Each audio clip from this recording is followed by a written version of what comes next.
నమస్కారం అందరికీ welcome to జియోపల్స్ daily. మీరు ఈ వీడియోలో చూడవచ్చు భారత్ యొక్క రక్షా మంత్రి రాజ్నాథ్ సింగ్ గారు. వీరు రీసెంట్గా రష్యాకి వెళ్ళారు. మీరు ఇక్కడ చూడవచ్చు భారత్ యొక్క ఇంపార్టెంట్ వార్షిప్. చెప్పాలంటే ఇప్పటి వరకు భారత్ దగ్గర లేని ఇంపార్టెంట్ వార్షిప్ రష్యా డెలివర్ చేసింది. దాని పేరే ఐఎన్ఎస్ సుశీల్. ఇప్పుడు దీన్ని భారత్ యొక్క నౌకాదళంలో ఇండెక్ట్ చేశారు. ఇక్కడ మీరు చూడవచ్చు డెలివరీ యొక్క స్పెషల్ వీడియోని. As Indian Defence Minister Rajnath Singh said during the commissioning, both India and Russia are bound together by shared values, mutual trust. ఈ వార్షిప్ పేరు ఐఎన్ఎస్ సుశీల్. ఇది 7వ వార్షిప్ మనం రష్యాతో తయారు చేయించింది. ఇప్పుడు ఇది న్యూస్లో వైరల్ ఎందుకు అవుతుందంటే ఈ వార్షిప్ మిగతా వాటి కంటే చాలా డిఫరెంట్. ఇప్పుడు మీరు అడగవచ్చు ఈ వార్షిప్ ఎందుకు ఇంత డిఫరెంట్ అని. చూడండి, 2016లో భారత్ మరియు రష్యా ఒక డీల్ సైన్ చేశారు. ఆ డీల్లో 2 ఫ్రిగేట్స్ రష్యాలో తయారు చేసి ఇండియాకి డెలివర్ చేయాలి. ఈ 2 ఫ్రిగేట్స్ కాస్ట్ వచ్చేసరికి $1 బిలియన్. ఓకే, భారత్ ఇంకో $500 మిలియన్ ఎక్కువ ఇస్తాము, మరో 2 ఫ్రిగేట్స్ గోవాలో తయారు చేయమంది. అప్పట్లో ఈ డీల్ చాలా పెద్దది. ఈ ఫ్రిగేట్స్ మామూలువి కాదు, ఇవి మిసైల్ ఫ్రిగేట్స్. ఈ ఫ్రిగేట్స్ నుంచి మనం 3.5 మ్యాక్స్ స్పీడ్ కలిగి ఉన్న బ్రహ్మోస్ మిసైల్స్ని కూడా ఇండెక్ట్ చేయవచ్చు. ఇంకా ఈ ఫ్రిగేట్స్ చాలా అడ్వాన్స్డ్ రేడార్ సిస్టమ్తో కలిగి ఉన్నాయి. 2016లో భారతీయులు అందరూ అనుకున్నాం ఇది చాలా పెద్ద డీల్, ఇండియాకి త్వరలో 4 ఫ్రిగేట్స్ వస్తాయి, ఇండియన్ నేవీ యొక్క గోల్స్ అండ్ టార్గెట్స్ని ఎప్పటికప్పుడు రీచ్ అవుతాం అనుకున్నాం. కానీ రష్యా ఉక్రెయిన్ వార్ వల్ల ఈ ఫ్రిగేట్స్ 8 సంవత్సరాలు డిలే అయ్యాయి. వార్షిప్ తయారీ మొత్తం రష్యాది, కానీ ఇంజన్ మాత్రం ఉక్రెయిన్ది. అందుకే ఒక్క ఫ్రిగేట్ ఇంత డిలే అయ్యింది. రిపోర్ట్స్లో నెక్స్ట్ ఫ్రిగేట్ నెక్స్ట్ ఇయర్ 2026లో డెలివర్ చేస్తామని రష్యా తెలిపింది. నెక్స్ట్ వార్షిప్ పేరు ఐఎన్ఎస్ తమాలా. మిగతా 2 ఫ్రిగేట్స్ రష్యా ఇండియాలో తయారు చేస్తుంది. ఇవి పూర్తయ్యేసరికి 2028 వరకు టైం పడుతుంది. హానెస్ట్గా చూడాలంటే చాలా ఫ్రస్ట్రేటింగ్గా ఉంటుంది. ఫ్రస్ట్రేషన్ ఎందుకంటే 3 కారణాలు. చూడండి, చైనా వాళ్ళ వార్షిప్స్ వాళ్ళే తయారు చేసుకుంటారు. అలాగే పాకిస్తాన్తో పాటు చాలా కంట్రీస్కి కూడా ఎక్స్పోర్ట్ చేస్తుంది. మన దగ్గర ఆ ఎబిలిటీ లేదు. మనం రష్యన్స్కి ఎక్కువగా డబ్బు ఇవ్వాల్సి వస్తుంది. ఎప్పుడైతే డెలివరీ డిలే అవుతుందో స్ట్రాటజిక్ ప్రెషర్ కూడా అవుతుంది.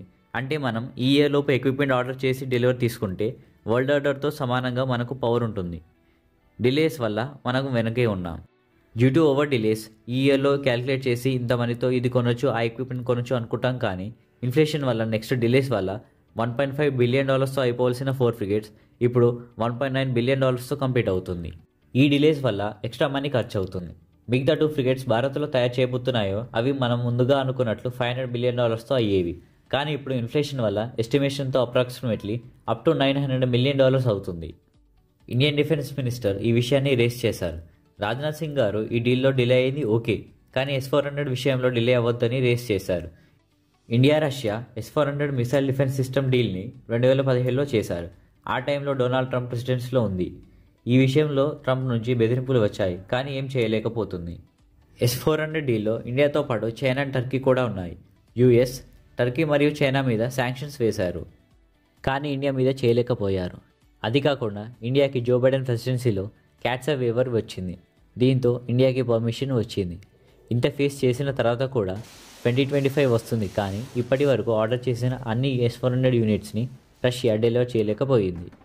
ఆల్రెడీ దీని గురించి డిఫెన్స్ మినిస్టర్ రాజ్నాథ్ సింగ్ గారు ఇష్యూ రేస్ చేశారు. రాజ్నాథ్ సింగ్ గారు నిన్న రష్యన్ ప్రెసిడెంట్ పుతిన్తో మీటింగ్ జరిపారు. కొన్ని ఇంపార్టెంట్ విషయాలతో చర్చలు జరిపారు. యూజువల్లీ ఒక దేశ డిఫెన్స్ మినిస్టర్తో ప్రెసిడెంట్ కలవరు, కానీ ఈ కేసులో మన ఫారెన్ మినిస్టర్ రష్యాకి వెళ్ళినప్పుడు పుతిన్ కలిశారు. NS దోవల్ గారితో కూడా కలిశారు. ఇప్పుడు డిఫెన్స్ మినిస్టర్ని కూడా కలిశారు. రష్యా దీనికి ఇస్తున్నది ఒకటే సమాధానం, వీళ్ళు ఉక్రెయిన్తో యుద్ధంలో ఉన్నారని. రష్యాకి కూడా తెలుసు ఇండియాకి వెపన్స్ చాలా అర్జెంట్ అని. మీరు అనుకోవచ్చు రాజ్నాథ్ సింగ్ గారు డైరెక్ట్ మాస్కో వెళ్ళారు, అక్కడే పుతిన్ని కలిశారని. కానీ కాదు, రాజ్నాథ్ సింగ్ గారు ఇండియా నుంచి డైరెక్ట్ కాలింగ్రాడ్ అనే ప్లేస్కి వెళ్ళారు. కలింగ్రాడ్ రష్యాలో లేదు, ఇది యూరప్ దేశాల మధ్యలో ఉంటుంది. ఈ ప్లేస్ కూడా రష్యన్ టెరిటరీయే. ఇక్కడే ఐఎన్ఎస్ సుశీల్ని ఇండెక్ట్ చేసి డైరెక్ట్ పోలాండ్ మీదుగా ఫ్లైట్లో మాస్కోకి వెళ్ళి పుతిన్ని కలిశారు. మ్యాక్స్ టు మ్యాక్స్ రష్యన్ యొక్క మిలిటరీ ఎక్విప్మెంట్ మొత్తం కలింగ్రాడ్లోనే తయారు చేయబడుతుంది. Thanks for watching my video.